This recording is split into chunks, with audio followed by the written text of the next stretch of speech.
Daydream, anticipazioni del 27 agosto. Sanem pazza di gelosia per Jeanne. In questa puntata Sanem tornerà a lavorare di nuovo in agenzia, dopo essere stata convinta da Jeanne a non licenziarsi. Jeanne, dopo aver visto i documenti del contratto di società di Aileen e suo fratello Mirré, si è reso conto che la ragazza è stata manovrata dal fratello e che l'unico traditore è solo Mirré, pertanto rivuole indietro la sua Sanem. Quindi tutti al lavoro, ma durante una riunione Jeanne incontra una sua vecchia amica, una ragazza molto bella. Bambi la chiama Jeanne per via del suo passato avventuriero, che suscita subito la gelosia di Sanem.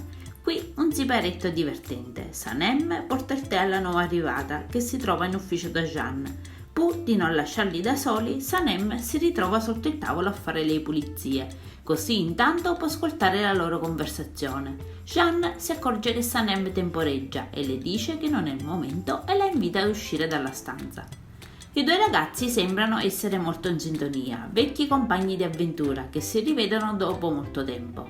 Tra di loro sembra esserci solo una bella amicizia, ma Sanem non può fare a meno di provare un forte fastidio per tale vicinanza.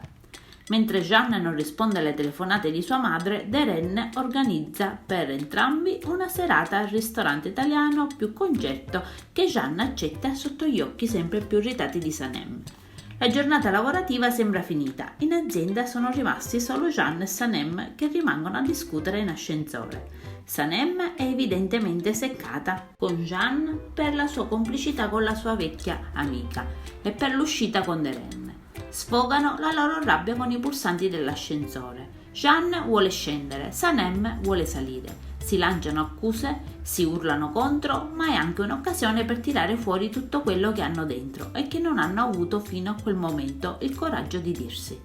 Mentre Mirré perdona Leila per aver consegnato i documenti a Jeanne e Sanem si preparano ad affrontare la nottata in ascensore, dato che sono riusciti a farla bloccare. Dopo la tensione iniziale, l'atmosfera è decisamente cambiata. Cominciano a raccontarsi storie delle loro infanzie. Parlano dei loro gusti musicali, ma ecco che tutto cambia di nuovo. Jeanne si scusa con lei per tutto. Sanem gli propone di ricominciare dall'inizio perché per lui lei è molto importante. Anche Jeanne le confessa che per lui lei è molto importante, i loro visi si fanno vicinissimi. Cosa succederà? Adesso non ci resta che guardare l'episodio. Io vi saluto e vi aspetto al prossimo video. Bye bye!